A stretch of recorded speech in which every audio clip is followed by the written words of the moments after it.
The Dark Scrolls. They say there are women whose beauty changes the course of history, but beauty alone never holds an empire. To hold it, you need a mind as sharp as any blade, a will that bends others to your vision, and the courage to gamble everything on your own terms. Cleopatra the Seventh Philopator was such a woman. Her name has endured for over 2,000 years, carried in whispers and in legend, not just as a seductress of powerful men, but as the last pharaoh of Egypt, a queen who fought to keep her throne against the tide of the Roman Empire. Her life was a tapestry woven with love affairs that were never only about love, wars that were never only about land, and moments so audacious they became immortal. From a young queen smuggled to her lover rolled inside a carpet, to a goddess-like figure arriving on a golden barge scented with incense, to a ruler who chose her own death rather than be paraded in chains. Cleopatra's story is not merely one of beauty, but of survival, strategy, and the intoxicating theater of power. By the time Cleopatra was born in 69 BCE, Egypt was already under the shadow of Rome. The Ptolemaic dynasty, of which she was the latest in a long line, traced its origins to one of Alexander the Great's generals, and for nearly 3 centuries, Greek kings and queens had ruled over the ancient land of the pharaohs. Alexandria, the glittering capital, was the intellectual heart of the Mediterranean. Its library legendary, its palaces adorned with marble, gold, and mosaics, its harbors brimming with merchant ships from Africa, Greece, and the East. Yet beneath the splendor, Egypt's political independence was fragile. Rome, hungry for grain and gold, was the real power in the region. The throne Cleopatra would inherit was gilded, but it stood on a floor of shifting sand. Her father, Ptolemy XII Auletes, had ruled by balancing between appeasing Rome and keeping his own people in check, often paying enormous bribes to Roman leaders to secure his position. When he died, Cleopatra was 18, and according to Ptolemaic custom, she was to marry and co-rule with her 10-year-old brother, Ptolemy XIII.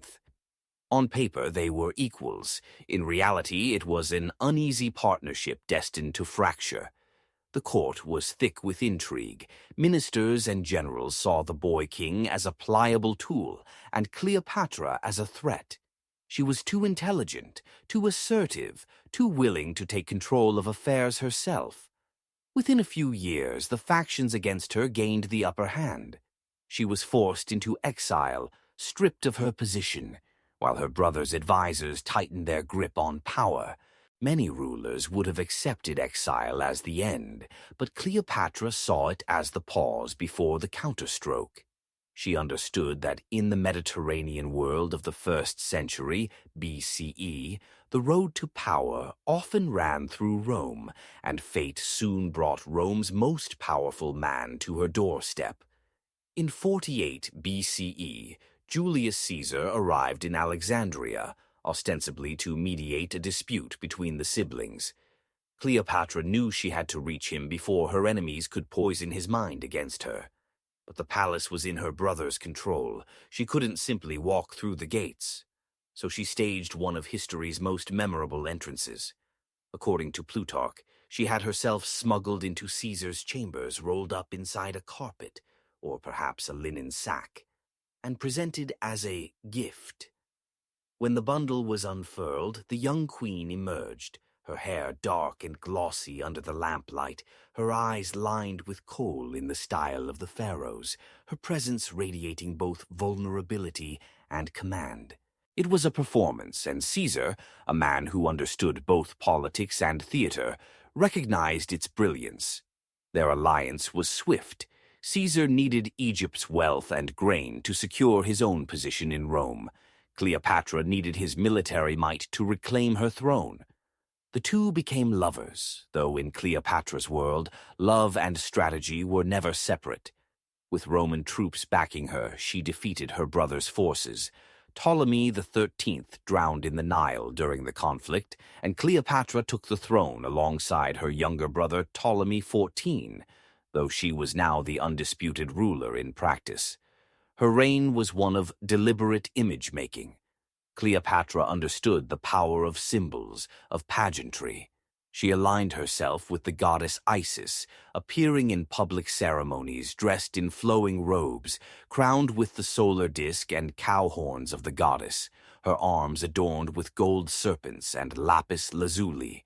She presented herself not only as queen, but as divine protector of Egypt, the bridge between mortal and immortal realms. To her people, she was pharaoh in the truest sense. To foreign envoys, she was a monarch who could command the loyalty of her nation and the respect of Rome. With Caesar, she bore a son, Caesarion, whom she declared co-ruler of Egypt. In 46 BCE, she visited Rome with him, a royal guest in Caesar's villa. The sight of the Egyptian queen in the Roman capital caused a sensation. Some were enthralled by her presence, her exotic dress, her retinue shimmering with gold and gems. Others were scandalized, seeing in her a dangerous influence over their leader. But Cleopatra played her role flawlessly, neither deferential nor arrogant, showing that she could stand at the center of Rome's power and hold her own. Her time in Rome ended abruptly with Caesar's assassination in 44 BCE. Returning to Egypt, Cleopatra faced a new political landscape. The Roman Republic was tearing itself apart in civil war. Two men emerged as central figures: Octavian, Caesar's adopted son, and Mark Antony, Caesar's trusted general. Cleopatra waited, watching until the moment came to align herself with the man she believed could secure Egypt's future. Their meeting in 41 BCE on the river Cydnus was a masterclass in theatrical diplomacy. Antony had summoned her to explain why she had aided his enemies. Cleopatra arrived not in humble submission, but in a spectacle designed to overwhelm his senses. Her barge was gilded, its sails purple, its oars silver, moving in perfect rhythm to the music of flutes and lyres. The air was thick with the perfume of incense. She lay beneath a canopy dressed as the goddess Isis, surrounded by attendants dressed as cupids and nymphs. Antony, a soldier accustomed to the rough realities of war, was captivated. What followed was more than romance. It was a political alliance sealed with shared nights of feasting and conversation, with promises of mutual support. Antony spent winters in Alexandria with Cleopatra, embracing her city's luxury and charm. Together they had 3 children, and Antony granted her lands once held by Rome's eastern provinces. But their closeness made them a target for Octavian, who cast Cleopatra as a foreign temptress, corrupting a Roman hero. The propaganda war turned into real war. In 31 BCE, Octavian's forces met those of Antony and Cleopatra at the Battle of Actium. The battle was fought at sea, and Cleopatra commanded part of the fleet. When the tide turned against them, she withdrew her ships. Antony followed, leaving the rest of the fleet to be destroyed. It was a fatal decision. Octavian's victory was complete. Back in Alexandria, as Octavian closed in, Antony, hearing a false report of Cleopatra's death, fell on his sword. Mortally wounded, he was brought to her, and she held him as he died. She now faced the end alone. Octavian planned to take her to Rome as a living trophy, to parade her in chains in his triumph. For Cleopatra, such humiliation was unthinkable. She prepared her final act as carefully as she had prepared her entrances. Dressed in her royal robes, adorned with her finest jewels, she received a basket said to contain figs. Hidden among them, the story goes, was an asp, the sacred serpent of the pharaohs. Whether the snakebite was real or a poetic invention, the result was the same. Cleopatra died on her own terms, in her own palace, choosing the manner of her death rather than submitting to her enemy's spectacle. With her passed not only the last pharaoh of Egypt, but an era. Egypt became a Roman province. Caesarion was executed on Octavian's orders. Yet Cleopatra's legend endured. Ancient historians debated whether her allure was in her beauty or in the force of her personality. Modern scholars see her as a ruler who mastered the art of political theater, a strategist who knew that in the games of empire, perception was as powerful as armies. Her story, the girl queen who claimed her throne through daring, who seduced not with beauty alone but with intellect, who fought Rome itself for the independence of her land, and who chose her death rather than dishonor, has lived for over 2 millennia because it was never just about romance or tragedy. It was about a woman who refused to be anything less than sovereign of her own fate. Cleopatra's reign and fall belong to the realm of recorded history, inscribed by ancient historians and confirmed by the dust and gold of archaeological finds. But Helen of Troy lives on in a space between history and myth, a figure so luminous in the human imagination that her existence, whether factual or not, feels inevitable. She is described as the most beautiful woman to ever walk the earth, the face that launched 1,000 ships, whose allure became the spark for one of the most famous wars of all time. If Cleopatra's life was a chess game played against empires, Helen's was a song, a long, tragic ballad sung for 3,000 years, woven through the poetry of Homer, the plays of Euripides, and the art of countless generations. Yet, beneath the romance and the legend, lies a portrait of a woman caught between the power of her beauty and the power others claimed over it. To begin her story, one must enter the world of Bronze Age Greece, in an age when gods were said to walk among mortals, and every hero's lineage traced back to a divine father or mother. Helen was the daughter of Zeus, king of the gods, and Leda, queen of Sparta. Her birth itself was steeped in the fantastical. Some said Zeus visited Leda in the form of a swan, and from their union came Helen, born from an egg, radiant even as a child. Beauty was her destiny from the start, but in a world where women were given as prizes and alliances were sealed in marriage, that beauty was also a burden. As Helen grew, her fame spread across Greece and beyond. Suitors from every powerful city-state came to Sparta to win her hand. Kings, princes, and warriors, each eager to claim not just her beauty, but the prestige that came with it. Fearing that competition for her might lead to war, her stepfather, King Tyndareus, devised a solution. All the suitors would swear an oath to defend the chosen husband against any who would wrong him. It was a pact meant to keep the peace, but in truth it only set the stage for a greater war to come. Helen chose Menelaus, brother of the mighty Agamemnon, and became queen of Sparta. For a time it seemed a happy match. Menelaus ruled his kingdom. Helen fulfilled her role as queen, presiding over the palace with grace. Yet in the intricate web of Greek politics, peace was never permanent. Into this world came Paris, Prince of Troy, a city far to the east across the Aegean. His arrival was no accident. According to the poets, the gods themselves had set the events in motion. At the wedding of Peleus and Thetis, the goddess of discord, Ares, had thrown a golden apple marked, "To the fairest among the goddesses." Hera, Athena, and Aphrodite each claimed it, and when they asked Paris to judge, each offered him a bribe. Hera promised power, Athena promised wisdom and victory in battle, and Aphrodite promised the love of the most beautiful woman in the world, Helen of Sparta. Paris chose Aphrodite, and his path to Helen was set. When Paris came to Sparta as a guest, the seeds of tragedy were sown. Accounts differ on what followed. Some say Helen fell in love with him, others that she was taken by force, still others that the gods compelled her to leave. Whatever the truth, when Paris sailed from Sparta, Helen was with him, bound for Troy. The moment Menelaus learned she was gone, the oath of the suitors was invoked. Kings and warriors from all over Greece, Odysseus of Ithaca, Ajax of Salamis, Nestor of Pylos, and the greatest warrior of all, Achilles, joined forces under Agamemnon's command. 1,000 ships set sail for Troy, and the 10-year Trojan War began.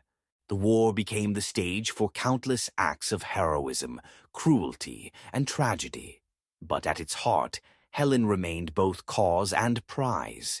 Inside Troy, she lived as Paris's consort, surrounded by the high walls and watchful eyes of a city under siege. Poets imagined her walking the battlements, gazing down at the armies arrayed against her, recognizing the faces of men she had once welcomed in Sparta. Some sources portray her as regretful, longing for her old life. Others see her as loyal to Paris, defiant in the face of her former husband's wrath. But always her beauty is described as undiminished, capable of silencing even the bitterest enemies. Homer's Iliad places Helen at the margins of the battlefield's carnage, her presence felt in every clash of swords and crash of chariots. When Paris faltered in combat, she is said to have rebuked him. When he triumphed, she stood beside him in the palace halls. For the warriors outside Troy's gates, she was the treasure worth years of bloodshed. For the people of Troy, she was both a queen and the cause of their suffering. The war's end came through cunning rather than brute force. The Greeks, feigning retreat, left behind a great wooden horse as an offering. The Trojans, believing it a gift, brought it into their city. At night, Greek soldiers hidden inside emerged, opening the gates to their comrades. Troy burned. In the chaos, Paris was killed, and Helen's fate hung in the balance. Menelaus, sword in hand, confronted her at last. According to the myths, he was ready to kill her, but when he looked upon her, her beauty disarmed him. The rage of 10 years melted away in a single moment, and he took her back to Sparta. What happened to Helen afterward depends on which storyteller you follow. Some say she lived peacefully with Menelaus until the end of her days, her beauty intact even in old age. Others say she was driven from Sparta and met a violent end at the hands of those who still blamed her for the war. In some versions, she never returned to Greece at all, but was whisked away by the gods to dwell in the Elysian fields, a paradise reserved for heroes. Helen's story, whether fact, fiction, or something in between, has endured because it speaks to the dangerous intersection of desire, politics, and fate. She was a woman whose beauty could alter the course of nations, yet that beauty gave her little control over her own life. To the Greeks she was both goddess and mortal, prize and pawn, victim and cause. And perhaps that is why her name still carries weight millennia later. She embodies the paradox of power through beauty, and the peril that comes when beauty becomes the battlefield. The image of Helen that survives in art and poetry is always idealized, the serene profile on a painted vase, the golden-haired queen in a marble frieze, the luminous figure stepping onto a ship under the gaze of gods. But behind the ideal lies a human truth as sharp as any spear. That to be the most desired woman in the world is to live at the mercy of those desires, to be the flame around which moths gather, unable to distinguish adoration from destruction.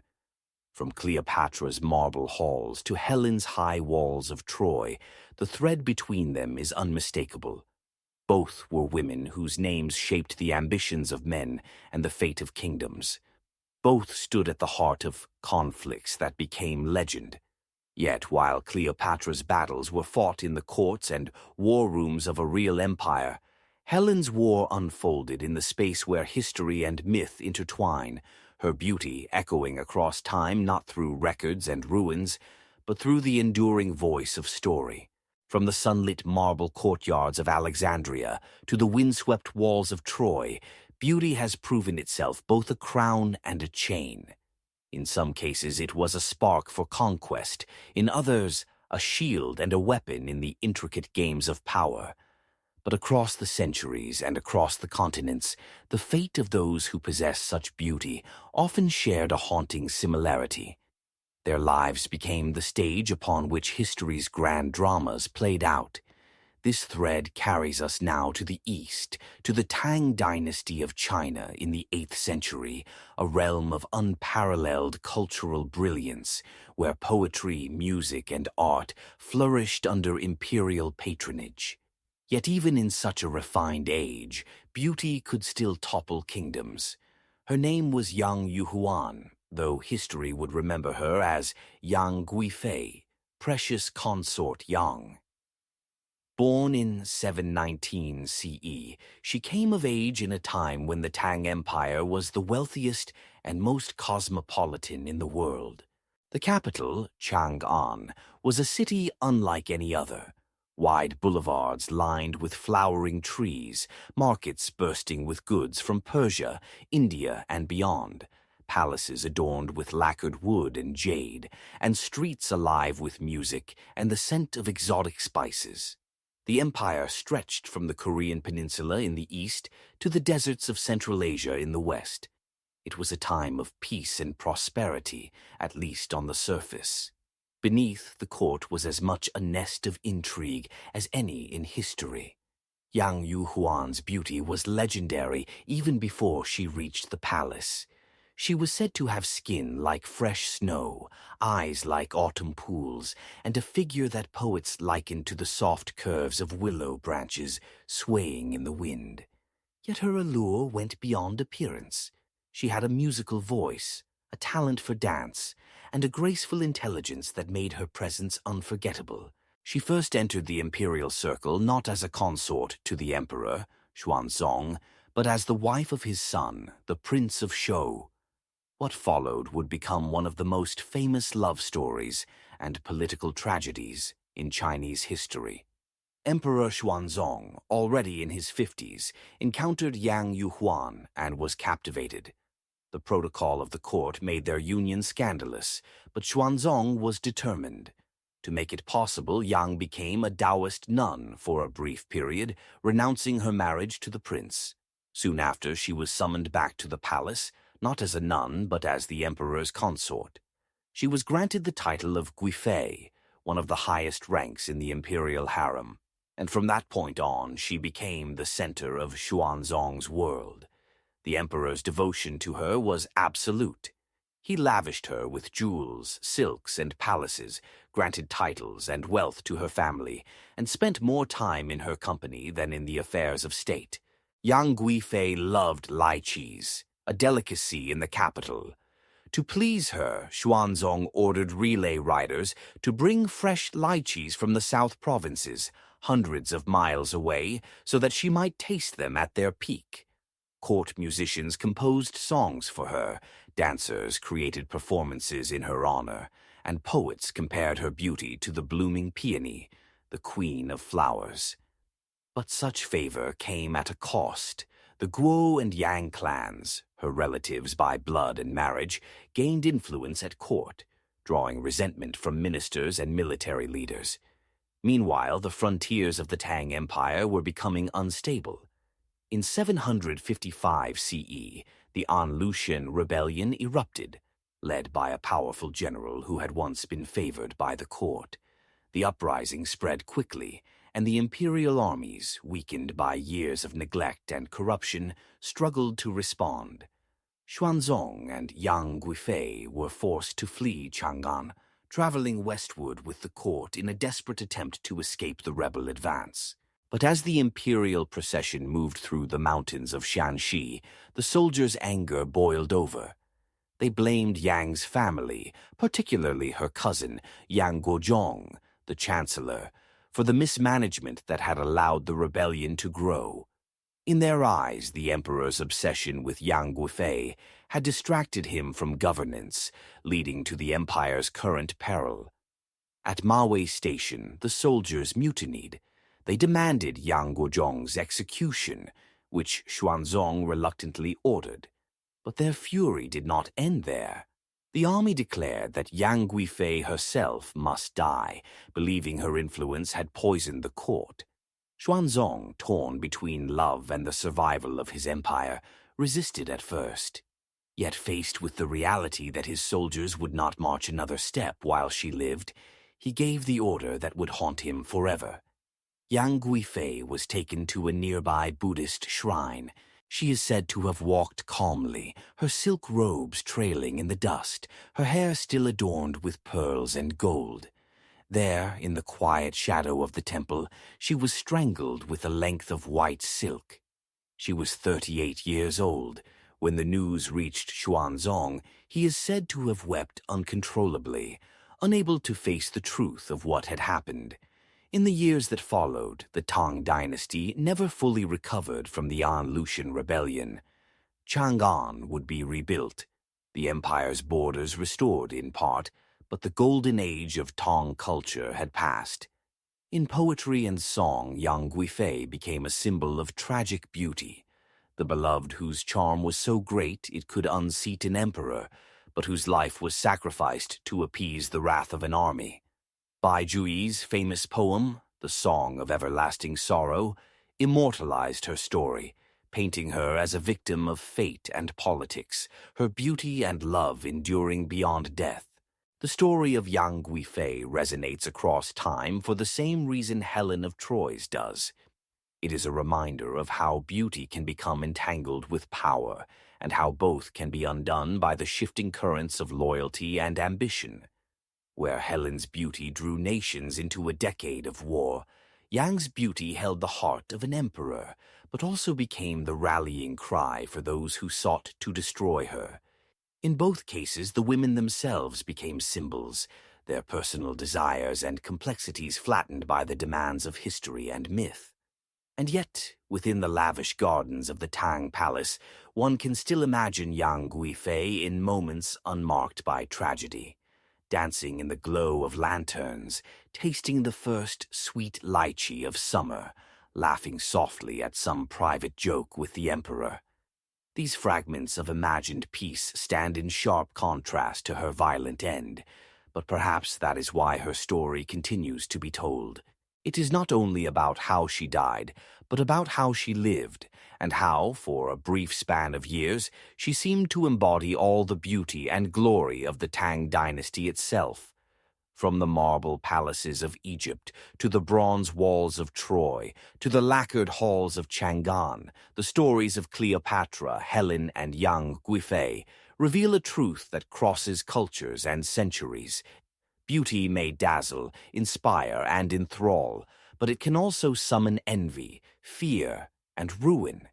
Each of these women lived in worlds where the personal and the political were inseparable, where their very presence could alter the course of nations, and where their fates, no matter how glittering in life, were written with shadows. From the jeweled courts of Chang'an, where the scent of lychee once drifted on imperial breezes, the thread of beauty winds its way back to the sands of Egypt, not to the marble palaces of Cleopatra's Alexandria, but to a city long buried beneath the desert, a city born from a dream and abandoned within a generation. Here, more than 3,000 years ago, another queen reigned whose face has become one of the most recognizable in history. Her name was Nefertiti, and her beauty was carved into stone so perfectly that even after millennia, the world still gazes upon her with awe. But behind that serene face was a woman who stood at the center of one of the most radical and controversial experiments in ancient Egyptian history, a religious revolution that sought to remake the spiritual heart of a civilization. Nefertiti lived in the 14th century BCE, during the 18th dynasty, the golden age of Egypt's new kingdom. She was the great royal wife of Pharaoh Akhenaten, a king who defied centuries of tradition to declare that Egypt would worship not the pantheon of gods that had guided them for generations, but one god alone, the Aten, the disk of the sun. This was not merely a shift in religion. It was a seismic upheaval in the political, artistic, and cultural fabric of Egypt. And at Akhenaten's side, as partner and co-ruler, Nefertiti played a role unlike that of almost any other queen before her. Little is known of her origins. Some believe she was the daughter of a high-ranking official named A, who would later become Pharaoh himself. Others suggest she may have been of foreign birth, perhaps from the kingdom of Mitanni.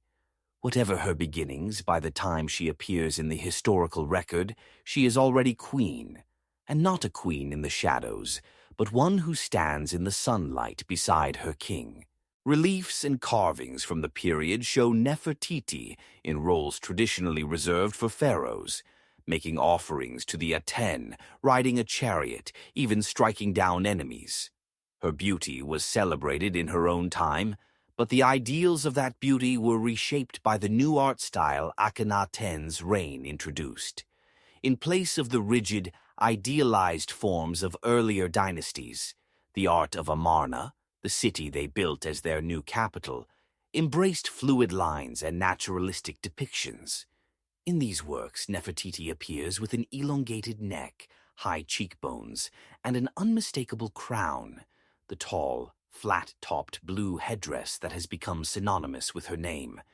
These images were not mere vanity, they were propaganda, presenting Nefertiti as the living embodiment of divine grace and earthly authority. Life in Amarna was unlike anything Egypt had seen before. The city rose from the desert in a matter of years, its broad streets lined with temples open to the sky so that the rays of the Aten could fall directly upon the altars. In these temples, Nefertiti and Akhenaten are shown not as distant monarchs, but as a family, playing with their 6 daughters, kissing them, holding them tenderly. It was a vision of royal life that broke with centuries of formality, a deliberate display meant to show that the royal family was the chosen vessel of the Aten's light.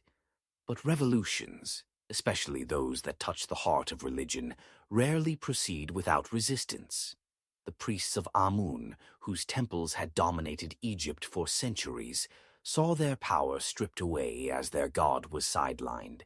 The people, whose lives were intertwined with the rituals of many gods, were forced to adapt to a faith that revolved around a distant, abstract sun disk. Outside the gilded halls of Amarna, unrest simmered. Through it all, Nefertiti's position remained secure. In fact, some evidence suggests that toward the later years of Akhenaten's reign, she may have ruled alongside him as co-regent, sharing equal power, or even after his death, ruling in her own right under a different name. Her influence was not confined to ceremonial appearances. Inscriptions refer to her as beloved of the people, strong in counsel, a bringer of prosperity. The famous limestone bust of Nefertiti, discovered in 1912 by German archaeologist Ludwig Borchardt and now housed in Berlin's Neues Museum, has cemented her image in the modern imagination. Painted in delicate shades, the bust shows her with finely arched brows, almond-shaped eyes, one left unfinished, and lips curved in a subtle, knowing smile. It is a face both human and idealized, and it has led to centuries of speculation about the woman behind it. Was she the power behind the throne, guiding Akhenaten's radical policies? Was she a loyal partner swept along by his vision? Or was she, in the end, a pragmatist who adapted to survive in a time of dangerous change? What is certain is that after Akhenaten's death, Nefertiti disappears from the historical record. Amarna was abandoned, its temples left to the desert winds. The traditional gods were restored under the boy king Tutankhamun, and Akhenaten's name was chiseled from monuments in a systematic attempt to erase his memory. Nefertiti's fate is unknown. Some believe she died before her husband, perhaps during a plague that swept the city. Others argue she took on a new identity as Pharaoh Neferneferuaten and ruled briefly before Tutankhamun. There are even theories that her tomb lies hidden in the Valley of the Kings, waiting to be discovered. Yet, like Cleopatra, Nefertiti's legacy survived the attempts to erase her. The bust that bears her likeness has become one of the most reproduced works of art in the world, her image gracing books, films, and the dreams of countless admirers. She has come to symbolize not only beauty, but the allure of mystery. the way the sands of history can preserve a face long after the story behind it has faded. In the arc of history, Nefertiti stands as a bridge between worlds, between the old gods and the new, between the rigid traditions of the past and the experimental freedoms of the Amarna age, between the known and the unknown. Like Yang Guife, she was both the jewel of her court and a participant in political upheaval that would outlast her. Like Helen, she was enshrined in art as an ideal, even as her real life was shaped by forces beyond her control. And like Cleopatra, she reigned in Egypt not only as a consort, but as a sovereign force, her name forever tied to a moment when the fate of a kingdom turned upon the vision of a single royal couple. From the bustling streets of Chang'an to the sunlit courtyards of Amarna, the pattern emerges again. Beauty elevated to the level of symbol, then bound to the fortunes and failures of a realm. And yet, in the carved stone of her bust, Nefertiti's gaze meets ours across 33 centuries, serene and inscrutable, as if she knows something we do not, as if the true story of her life remains hers alone to tell. From the limestone serenity of Nefertiti's gaze, preserved in the stillness of antiquity, the thread of beauty weaves forward through centuries of empires rising and falling, past the palaces of queens and the marble temples of goddesses, into the electric glow of the modern age. Here, beauty no longer resides only in paintings, sculpture, or whispered legend. It flickers in celluloid frames, hums through radio waves, blazes across billboards. It is not merely seen. It is broadcast, replicated, and consumed by millions at once. And in the mid-20th century, no woman embodied the intoxicating blend of allure, vulnerability, and cultural fascination quite like Marilyn Monroe. Born Norma Jean Mortensen on June 1st, 1926, in Los Angeles, her beginnings could not have been further from the glamour that would later define her. She spent much of her childhood in foster homes and orphanages, her mother struggling with mental illness, her father absent entirely. In photographs from those years, she is a shy, wide-eyed girl with wavy brown hair, a smile that hints at warmth, but not yet the polished sparkle that would captivate the world. Her transformation began in the most American of ways. During World War II, while working at a munitions factory, she was photographed by an army photographer. The image, fresh-faced, wholesome, with a spark in her eyes, led to modeling work. Modeling led to a new persona. Her hair was lightened to a shimmering platinum blonde. Her name, reshaped for the marquee, became Marilyn Monroe. The shift was more than cosmetic. Norma Jean had been a girl trying to survive. Marilyn Monroe was a creation, part woman, part dream, part myth. Hollywood in the late 1940s and early 1950s was a machine built to turn such dreams into gold. Monroe began with small film roles, often playing the archetypal dumb blonde, a trope she imbued with charm and wit. Audiences noticed. By 1953, she had exploded into stardom with roles in Gentlemen Prefer Blondes and How to Marry a Millionaire. On screen, she radiated warmth, humor, and an almost otherworldly sensuality. Off-screen, she studied acting seriously, reading Chekhov and attending classes at the Actors Studio in New York. Her public image, however, was a double-edged sword. To millions, she was the embodiment of desire, the hourglass figure in a tight dress, the red lips curved in a knowing smile. But this image also trapped her, limiting the roles she was offered and overshadowing her intelligence and ambition. In interviews, she hinted at the disconnect, saying, "I don't mind being a sex symbol, but I don't want to be a symbol for the rest of my life." Monroe's life was as much a study in contrasts as any Queen's Court intrigue. She married 3 times, to baseball legend Joe DiMaggio, to playwright Arthur Miller, and briefly, in her teens, to a neighborhood friend before fame found her. Each marriage was shadowed by the pressures of her fame and the public's insatiable curiosity. Her relationship with DiMaggio was marked by intense passion, but also by his discomfort with her public persona.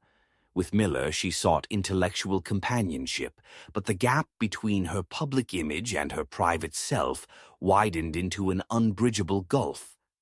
By the late 1950s, Monroe was both at the height of her fame and at a crossroads.